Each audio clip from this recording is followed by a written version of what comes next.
இதயத்தின் ஒளியாய் உணர்வுகளின் அலைகளாய் மாறும் இந்த பயணத்தில் எங்களுடன் பயணம் செய்ய நீங்களும் காத்திருங்கள்.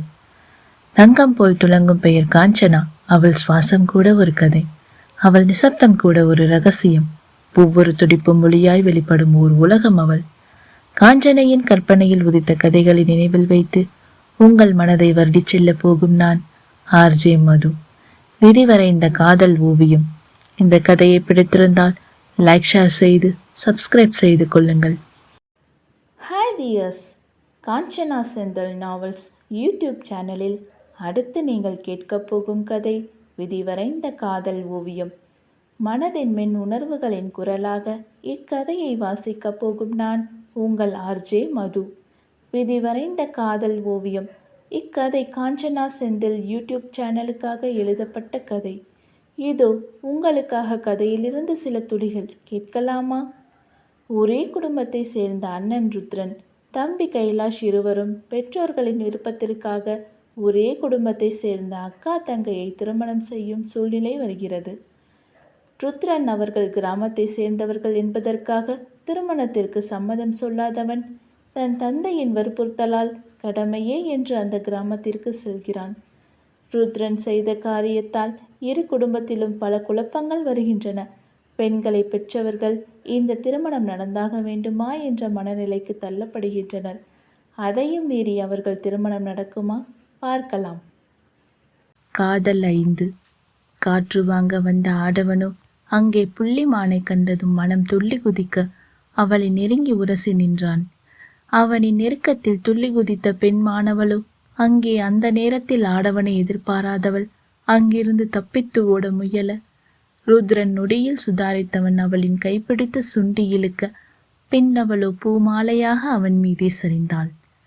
ஆண் வாசனை பெண் அவளை பெரும் சங்கடத்தில் ஆழ்த்த கிறங்கிய மனதை கட்டுப்படுத்த முடியாமல் தவித்தவள், ப்ளீஸ் என்ன விடுங்க என்று தட்டுத்தடுமாறி வார்த்தைகளை உதிரி உதிரியாக உதிர்த்தாள். பெண் அவள் தன்னை காண முடியாமல் பரிதவித்து தலைகுனிந்து நிற்பதை பார்த்த ஆடவனுக்கு உள்ளுக்குள் மகிழ்ச்சி பொங்க, இப்போ எதுக்கு என்னை பார்த்துட்டு இப்படி ஓடுற? என்னை பார்த்தா உனக்கு பேய் பிசாசு மாதிரி தெரியுதா என்ன என்று குறும்பு இலையோட கேட்டான். என்று இவளும் தலையாட்டினாள். ஓய், என்ன ஆமா சொல்றியா? அவன் அதட்டலை கண்டு பயந்தவள் என்று தலையாட்டினாள். ஏய், வாய் திறந்து பேசு, நீ என்ன ஊமையா என்றவன் அவளின் கன்னத்தில் கை வைத்து அவளை நிமிர்த்தியவன் அவளின் பெண்மையில் கிறங்கித்தான் போனான். அவனின் கையை தட்டிவிட்டவள், ஊமை எப்படி பேசும்? இப்பதான் கொஞ்ச நேரத்துக்கு முன்னாடி நான் பேசினேனே, ப்ளீஸ் என்னை விடுங்க. விடுங்க விடுங்க விடுங்க, இதை தவிர உனக்கு சொல்ல வேற எதுவுமே இல்லையா என்று கத்தியவனை பார்த்து மீண்டும் பயம் கொள்ள செய்தவள் அதை வெளிக்காட்டி கொள்ளாமல், ஒரு வயசு பொண்ணை இப்படி பிடிச்சிட்டு நின்னா வேற என்ன சொல்ல தோணும்? யாராவது வந்துட போறாங்க, please sir, leave me alone. ஏய், உனக்கு இங்கிலீஷ்லாம் பேச தெரியுமா? சரி, நீ என்ன படிச்சிருக்க? நான் என்ன படித்தா உங்களுக்கு என்ன சார்? அதை கேட்டு நீங்கள் என்ன பண்ண போறீங்க? என்ன வாய் ரொம்ப நீளுது? இதுக்கு தண்டனை கொடுத்தே ஆகணுமே என்று அவளின் உதட்டை பார்த்து வைக்க அதில் உடல் நடுங்கியவள், ஏய் என்ன என்ன அப்படி பார்க்குறீங்க? நான் எதுவும் பேசலை, என்னை விடுங்க, நான் போகிறேன் என்றாள். நான் கேட்குற கேள்விக்கு பதில் சொல்லு, அப்புறம் விடுறேன். அச்சோ, நீங்கள் எதை கேட்பதா இருந்தாலும் கொஞ்சம் தள்ளி நின்று கேளுங்க. உங்களுக்கு இது தப்பாக தெரியலையா? நீங்கள் எங்கள் அக்காவை கல்யாணம் பண்ணிக்க போகிறவங்க, என்கிட்ட இப்படி நடந்துக்க உங்களுக்கு எப்படி மனசு வந்துச்சு என்று கண்களில் கண்ணீர் வைத்தாள். சோ, இப்போ எதுக்கு அலற? நான் உன்னை எதுவுமே செய்ய மாட்டேன். அப்புறம் என்ன சொன்ன? உங்கள் அக்காவை நான் கல்யாணம் பண்ணிக்க போகிறேன்னா? உனக்கு அப்படி யார் சொன்னது? No chance.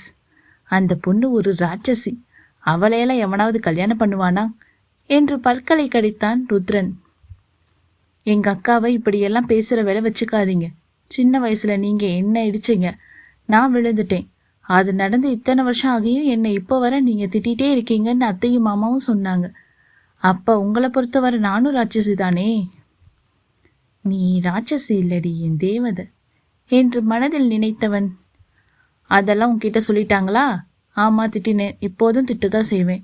நீ சின்ன வயசுல இடிச்ச மாதிரியே இப்போதும் என் மேல வந்து இடிச்சுட்டே இருக்க. தள்ளிப்போ என்று புன்னகையை மறைத்து கொண்டு சொன்னான். நான் என்ன வேணும்னே வந்து இடிச்ச மாதிரி சொல்றீங்க? அப்போதும் நீங்க வந்து இடிச்சுதானே நான் கீழே விழுந்தேன் என்று கூறியவளை சுவாரஸ்யமாக பார்த்தவன், சரி, அப்போ நீ சின்ன பிள்ளை, இப்போ நீ பெரிய பொண்ணு தானே, அப்புறம் எதுக்கு ஏன் மேல வந்து விழுற? அச்சோ, நான் ஒன்றும் வேணும்னே மேலே வந்து விழல, இப்படியெல்லாம் தப்பா பேசாதீங்க என்று மூக்கு சிவந்தவளை, பாரா, யார் தப்பா பேசினாங்க? உண்மையை சொன்னா உனக்கு கோபம் வருதா என்று அவளின் மூக்கை பிடித்து ஆட்டினான். நீங்க என்ன இப்படியே பேசிட்டு இருக்க போறீங்களா?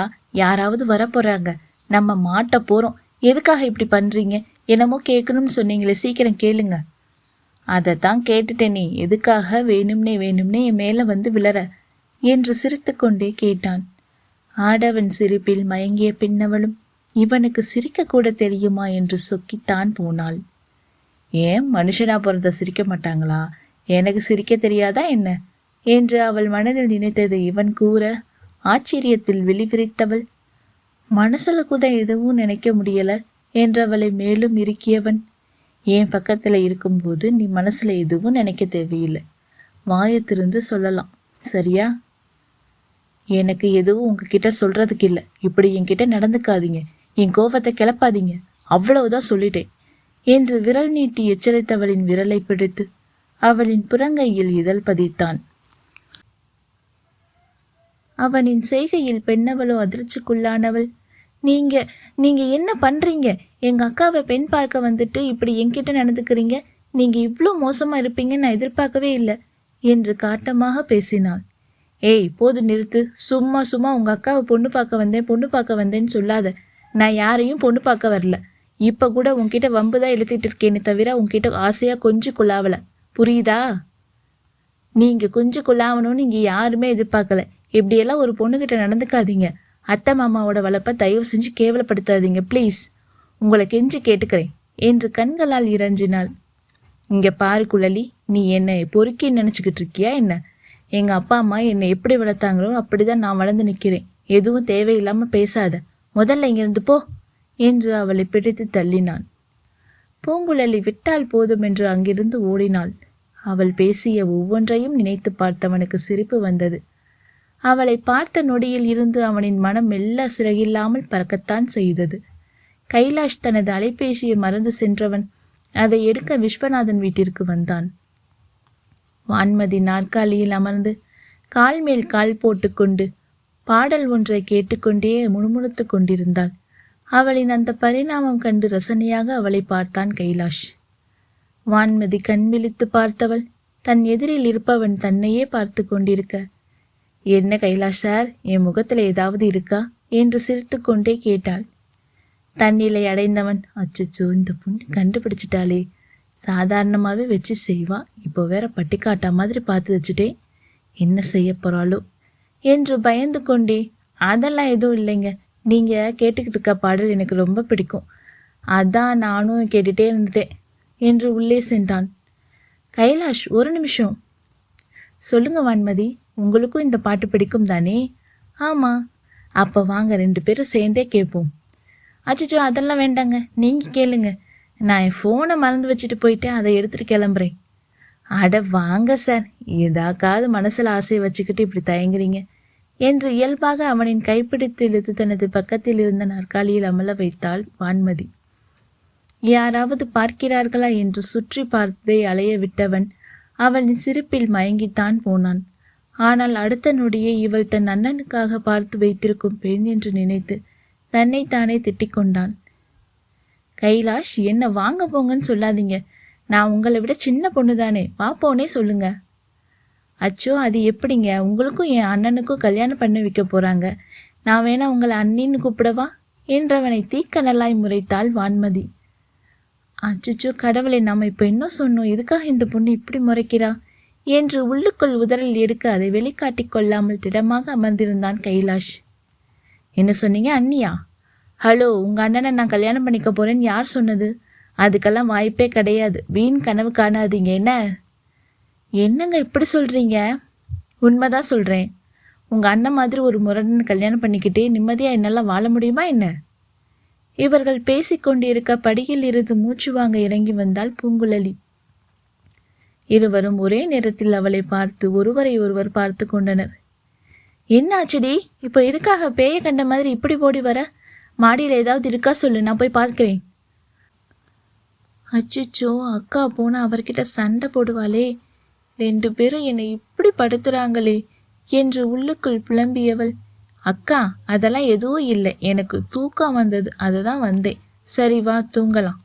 ஓஹோ அப்படியா, நான் என்னவோ ஏதோன்னு நினச்சி பயந்துட்டேன். சரி நீ போய் தூங்கு, நான் இவர்கிட்ட கொஞ்ச நேரம் பேசிட்டு வரேன். சரிக்கா. கைலாஷ் சொல்லுங்க, நீங்கள் இவ்வளோ அமைதியாக இருக்கீங்க, உங்கள் அண்ணன் ஏன் இப்படி இருக்காரு? அதே கேள்வியை நான் இவளை திருப்பி கேட்டால் இவ என்ன சொல்லுவா என்று நினைத்து சிரித்தவன், அண்ணா எப்போதும் அப்படிதான், ஆனால் ரொம்ப நல்ல மனசுக்காரன், நீங்கள் அவனை தப்பாக எடுத்துக்காதீங்க.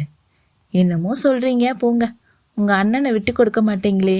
அது சரி, எங்கே அவர் ஆளை காணும் என்று அவள் கேட்டதும் தான் ருத்தன் இந்த வீட்டில் மாடியில் தானே உலாவி விட்டு வருவதாக சொன்னான் என்று நினைத்தவன், பூங்குழலி வேகமாக ஓடிவர காரணன் ருத்ரனாக இருப்பானோ என்று மனக்கணக்கு போட்டான். தூங்க போய் இருப்பான். ஓகே கைலாஷ், குட் நைட், நான் போய் தூங்குறேன், நீங்களும் போயிட்டு வாங்க என்று உள்ளே சென்றாள். கைலாஷ் வேகமாக மாடி ஏற பாதிப்படியில் இறங்கி வந்து கொண்டிருந்தான் ருத்ரன். அவனை அங்கே பார்த்ததும் தான் நினைத்ததும் சரிதான் என்று நினைத்தவன் அவனை மீண்டும் மாடிக்கு அழைத்து சென்றான். டேய், இப்போ எதுக்காக இங்கே அழைச்சிட்டு வர? குளிருதுடா, நான் கீழே போகிறேன், விடு. இவ்வளோ நேரம் சாருக்கு குளிர் இல்லையோ? சரி சொல்லு, பூங்குழலி எதுக்காக மூச்சு வாங்க அப்படி ஓடி வந்தாங்க? அதுக்கு நீ தான் காரணமா?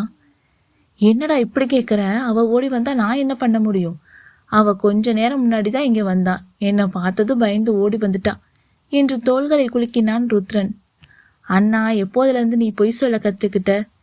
நீயும் நானும் வான்மதி ரொம்ப நேரமாக பேசிகிட்டு இருந்தோம். நாங்கள் இருக்கும்போது குழலி மாடிக்கு வரவே இல்லை. அப்படி இருக்கும்போது நீ சொல்கிறத நான் எப்படி நம்புறது? டேய், இப்போ உனக்கு என்னடா பிரச்சனை? எனக்கு ஒரு பிரச்சனையும் இல்லை, உண்மையை சொல்லு, ஏன் அந்த பொண்ணு அப்படி ஓடி வந்தாங்க? கொஞ்ச நேரம் பேசிகிட்டு இருந்தேன், அவள் பயந்து ஓடிட்டா, நான் என்ன செய்ய முடியும்? இங்கே பாரு, நீ செய்கிறது எதுவுமே சரியில்லை. என் மேலே நம்பிக்கை இருந்தால் உண்மையை சொல்லு. சரிடா, சரி சொல்கிறேன் என்றவன் தன் மனதில் உள்ளதை கூற அதை கேட்டவனோ சிலையென நின்றான்.